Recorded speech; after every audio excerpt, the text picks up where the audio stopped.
ಬಂಗಾರಿ ಐಶ್ವರ್ಯ ವಂಚನೆ ಕೇಸ್ಗೆ ಸ್ಫೋಟಕ ಟ್ವಿಸ್ಟ್ ಸಿಕ್ಕಿದೆ. ಮರ್ತೋಗ್ಬೇಡಿ, ಈ ಕೆಜಿ ಗಟ್ಟಲೆ ಚಿನ್ನಾಭರಣ ಲೂಟಿ ಮಾಡಿದ್ಲಲ್ಲ, ವಂಚನೆಯ ಕೇಸ್ಗೆ ಸಂಬಂಧಪಟ್ಟಂತೆ ಹಲವು ರಾಜಕೀಯ ನಾಯಕರು ಬಂದು ಹೋದ್ರು. ಇದೇ ಕೇಸ್ಗೆ ಸಂಬಂಧಪಟ್ಟಂತೆ ಈಗ ಮುಂದುವರೆದ ಭಾಗ ಮತ್ತೊಂದು ಮೇಜರ್ ಅಪ್ಡೇಟ್ ಸಿಗ್ತಾ ಇದೆ.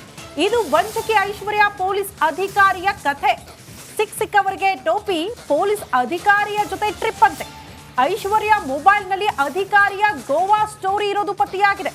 ಐಶ್ವರ್ಯಗೆ ಇದೇ ಅಧಿಕಾರಿ ಸಿಡಿಆರ್ ನೀಡಿರುವ ಅನುಮಾನ ಕೂಡ ವ್ಯಕ್ತವಾಗ್ತಾ ಇದೆ.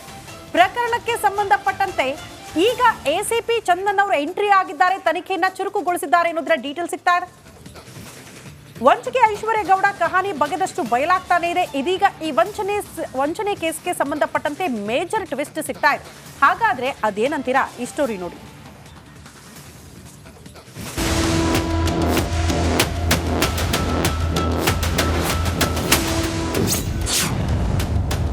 ಐಶ್ವರ್ಯ ಗೌಡ ವಂಚನೆ ಪ್ರಕರಣಕ್ಕೆ ಸ್ಫೋಟಕ ಟ್ವಿಸ್ಟ್.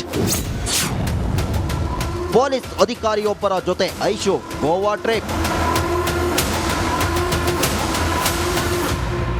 ವಂಚಕಿ ಐಶ್ವರ್ಯ ಗೌಡ ಕಹಾನಿ ಬಗೆದಷ್ಟು ಬಯಲಾಗ್ತಿದ್ದು ಇದೀಗ ಮತ್ತೊಂದು ತಿರುವು ಪಡೆದುಕೊಂಡಿದೆ. ಒಬ್ಬ ಪೊಲೀಸ್ ಅಧಿಕಾರಿ ಜೊತೆ ಐಶ್ವರ್ಯ ಗೌಡ ಗೋವಾ ಟ್ರಿಪ್ ಮಾಡಿರೋ ಶಂಕೆ ವ್ಯಕ್ತವಾಗಿದೆ. ಸಿಕ್ಕವರಿಗೆ ವಂಚಿಸಿ ಗೋವಾಗೆ ಹೋಗಿದ್ರು ಎನ್ನಲಾಗಿದೆ. ಈ ಬಗ್ಗೆ ಇದಕ್ಕೆ ಸಂಬಂಧಿಸಿದ ಟಿಕೆಟ್ ಹಾಗೂ ಪೊಲೀಸ್ ಅಧಿಕಾರಿ ಜೊತೆಗಿನ ಫೋಟೋ ಕೂಡ ಲಭ್ಯವಾಗಿದೆಯಂತೆ.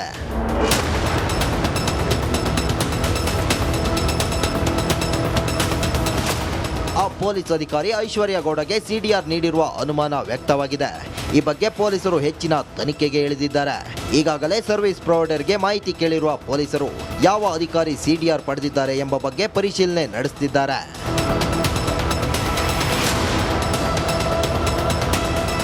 ಇನ್ನು ಐಶ್ವರ್ಯ ಗೌಡ ಬಹುಕೋಟಿ ವಂಚನೆ ಪ್ರಕರಣವನ್ನ ಎಸಿಪಿ ಚಂದನ್ ಕೈಗೆತ್ತಿಕೊಂಡಿದ್ದಾರೆ. ದೊಡ್ಡ ಮಟ್ಟದ ಅಧಿಕಾರಿಗಳಿಗೆ ನೋಟಿಸ್ ನೀಡಲು ಸಜ್ಜಾಗಿದ್ದಾರೆ. ಅಲ್ಲದೆ ಸಿಡಿಆರ್ ತೆಗೆಯಲು ಪೊಲೀಸ್ ಅಧಿಕಾರಿಯೊಬ್ಬರ ಸಹಾಯ ಪಡೆದಿರುವ ಐಶ್ವರ್ಯ ಮತ್ತು ಆಕೆಯ ಪತಿ ಮತ್ತು ಪೊಲೀಸ್ ಅಧಿಕಾರಿ ಮತ್ತು ಆ ಅಧಿಕಾರಿಯ ಜೊತೆಯಲ್ಲಿರುವ ಕೆಲವರಿಗೆ ನೋಟಿಸ್ ನೀಡಲು ಸಿದ್ಧತೆ ಮಾಡಿಕೊಂಡಿದ್ದಾರಂತೆ.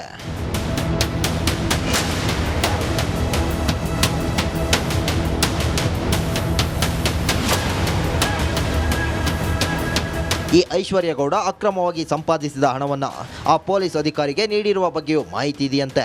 ಇದರಿಂದ ಆ ಪೊಲೀಸ್ ಅಧಿಕಾರಿ ಮತ್ತು ಈಕೆಯ ಬ್ಯಾಂಕ್ ಖಾತೆಯ ವರ್ಗಾವಣೆ ಬಗ್ಗೆ ಪೊಲೀಸರು ಪರಿಶೀಲನೆ ನಡೆಸುತ್ತಿದ್ದಾರೆ. ಒಂದು ವೇಳೆ ಪೊಲೀಸ್ ಅಧಿಕಾರಿಗೆ ಹಣ ಏನಾದರೂ ವರ್ಗಾವಣೆ ಮಾಡಿದ್ದಾರಾ, ಸಿಡಿಆರ್ ತೆಗೆಯಲು ಹಣ ಪಡೆದಿದ್ದಾರಾ, ಈಕೆಯ ಜೊತೆ ಯಾವ್ಯಾವ ಅಧಿಕಾರಿಗಳು ಸಂಪರ್ಕದಲ್ಲಿದ್ದಾರೆ ಎಂಬ ಮಾಹಿತಿ ಕಲೆ ಹಾಕಲು ಪೊಲೀಸರು ಮುಂದಾಗಿದ್ದಾರೆ.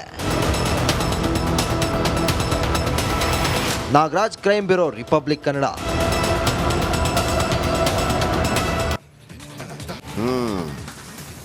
ಎಷ್ಟು ಕೆಜಿ ವಂಚನೆ ಇದು? ಎಷ್ಟು ಕೋಟಿ ಇದು? 20 ಕೋಟಿ. 14 ಕೆಜಿನೋ 24. ಈಗ ನರೇಂದ್ರ ಅವರು ಬಂದೋದ್ರು, ಅಂದ್ರೆ ತುಂಬಾ ಜನ ಬಂದೋದ್ರು, ರಾಜಕಾರಣಿಗಳು ಬಂದೋದ್ರು. ಪಾಪ ವಿನಯ್ ಕುಲಕರ್ಣಿ ಬಂದೋದ್ರು, ನರೇಂದ್ರ ಸ್ವಾಮಿ ಮಳವಳ್ಳಿ MLA ಪಾಪ ಅವರ ಮಂತ್ರಿಗೇನೆ ಹೋಗುವಂಥ ಚಾನ್ಸಸ್ ಇದೆ ಸಿಗೋದಿದ್ರೆ. ಈಕೆ ವಂಚನೆ. ಆಮೇಲೆ ಪೊಲೀಸ್ ಪೊಲೀಸ್ ಮಾಮ ಗೋವಾ ಟ್ರಿಪ್ಪ. ಮತ್ತು ನೀವು ಹೆಂಗ್ರಿ ಕಾನೂನು ಸುವ್ಯವಸ್ಥೆ ಸರಿ ಮಾಡ್ತೀರಿ? ಅಲ್ಲಿ ಮೈಸೂರಲ್ಲಿ ಕಲ್ಲೆಸಿದ್ರಲ್ವಾ, ಇವಳು ಯಾರು ಐಶ್ವರ್ಯ ಆಂಟಿ ಒಂದು ಫೋನ್ ಮಾಡ್ತಾರೆ, ಪ್ಲೀಸ್ ಅವ್ರಿಗೆ ಏನು ಮಾಡಬೇಡಿ ಅಂತ ತಕ್ಷಣ ನೀವು ಬಿದ್ದೋಗ್ಬಿಡ್ತೀರಿ, ಬನ್ನಿ ಗೋವಾ ಟ್ರಿಪ್ಗೆ ಹೋಗೋಣ ಅಂತಂದ್ರೆ ಏನ್ರಿ ನಿಮ್ಮ ಎಂಥ ಅವಕಾಶ ಭಗವಂತ ಕೊಟ್ಟಿದ್ದಾನೆ ರೀ ಪೊಲೀಸ್ ಅಧಿಕಾರಿ ನೀವು. ಆ ಪವರ್ ಯಾವಾಗ ಸಿಗೋದ್ರೆ ಅದು ಭಗವಂತ ಕೊಡುವಂಥ ಒಂದು ಪ್ರಕೃತಿ ಕೊಡುವಂಥ ಒಂದು ಅವಕಾಶ, ಅದನ್ನು ಹೆಂಗೆ ಬಳಸ್ಕೋಬೇಕು ನೀವು? ಇವ್ರ ಜೊತೆ ಟ್ರಿಪ್ ಅಂತೆ, ಮತ್ತು ಯಾರನ್ನು ನಂಬೋದು? ಪಾಪ ಅಲ್ಲಿ ಮೆಜೆಸ್ಟಿಕಲ್ಲಿ ಯಾರೋ ಪಿಕ್ ಪಾಕೆಟ್ ಮಾಡಿರ್ತಾನೆ, ಆ ಕೇರಳದಲ್ಲಿ ಯಾರೋ ಒಂದು ಬನ್ ಕದ್ದ, ಅವನನ್ನು ಕೋಡ್ ಸಾಯಿಸೋದು. ಪೊಲೀಸ್ ಯಾಕ್ರಿ ಇರೋದು? ಸಿಗ್ನಲ್ ಜಂಪ್ ಮಾಡುವಾಗ ಹಿಡಿಯಕ್ಕ? ಚೀಚಿ, ಹೆಲ್ಮೆಟ್ ಹಾಕಿಲ್ಲ ಹಿಡಿದು ಬಿಡೋದು ಅದಕ್ಕೆ, ಸೀಟ್ ಬೆಲ್ಟ್ ಹಾಕಿಲ್ಲ ಅದಕ್ಕೆ. ಯಾಕ್ರಿ ಪೊಲೀಸರ ಮಾನ ಮರ್ಯಾದೆ ತೆಗಿತೀರಿ? ರವಿ ಬೆಳಗರದ್ದು ಮಾತಾಡ್ತಾ ಇದ್ರು, ಒಂದು ರಾತ್ರಿ 12-1 ಗಂಟೆ ಹೊತ್ತಲ್ಲಿ ಒಂದು ಹೆಣ್ಣು ಮಗಳ ಗಂಡು ಮಗನ ಯಾರೇ ಆಗಿರಲಿ ನಿರ್ಜನ ಪ್ರದೇಶದಲ್ಲಿ ಹೋಗ್ತಾ ಇರುವಾಗ ಒಂದು 10 ಜನರ ಗುಂಪಿರುತ್ತೆ.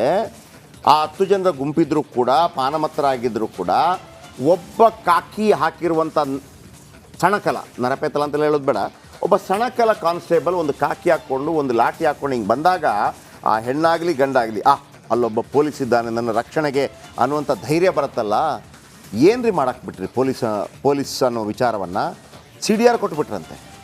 ಎಲ್ಲ ಚಪ್ಪೆ ಸೋಡ. ಗೃಹ ಸಚಿವರೇ, ಮಂಗಳೂರು ಭಾಗದಲ್ಲಿ ಒಂದು ಮಾತಿದೆ, ಈ ಸೋಡಾ ಹಿಂಗೆ ಹೊಡಿತೀವಿ, ಹಾಂ, ಅದು ಒಳ್ಳೆ ಸೌಂಡ್ ಬರ್ಬೇಕು, ಹಿಂಗೆ ಓಪನ್ ಮಾಡುವಾಗ ಟಿಸ್ಕ್ ಅಂತೇಳಿ. ಬಂದಿಲ್ಲ ಅಂತಂದರೆ ಆ ಚಪ್ಪೆ ಸೋಡಾ ಅಂತೀವಿ. ಹಂಗೆ ಆಗಬೇಡಿ ದಯವಿಟ್ಟು. ಈ ಹಿಂದೆ ಅರಗ ಜ್ಞಾನೇಂದ್ರ ಇದ್ರು, ಕಠಿಣ ಕ್ರಮ. ಯಾವ ಕಠಿಣ ಅನ್ನುವ ಪದಕ್ಕೆ ಅವಮಾನ ಮಾಡ್ತಾ ಇದ್ದೀರಿ ನೀವು. ಹೆಂಗೆ ಅಂದರೆ ಬೆಂಡೆತ್ತು ಬಿಡ್ಬೇಕು, ಭಯ ಆಗಿಬಿಡ್ಬೇಕು. ಬನ್ನಿ, ಇದರ ಬಗ್ಗೆ ನಮ್ಮ ನಾಗರಾಜ್ ಅಪ್ಪಸಂದ್ರ ಹೆಚ್ಚಿನ ಮಾಹಿತಿ ಕೊಡ್ತಾರೆ. ನಾಗರಾಜ್, ಯಾವ ಪೊಲೀಸ್ ಹೋಗಿರೋದು ಗೋವಾಕ್ಕೆ, ಅವ್ರದ್ದೊಂದು ಫೋಟೋ ತಂದು ಕೊಡಿ ಆಯಿತಾ? ಆಮೇಲೆ ಅವರು ಗೋವಾದತ್ತ ತಿರುಗಿ ಕೂಡ ನೋಡಬಾರ್ದು, ಹಂಗೆ ಮಾಡಕ್ಕೆ ಬಿಡ್ತೀವಿ. ಆಮೇಲೆ ಈ CDR ಕೊಡೋದಂದ್ರೇನು, ಅದರ ಬಗ್ಗೆ ಏನು ಮಾಹಿತಿ ಕೊಡ್ಬೋದು ಪ್ಲೀಸ್?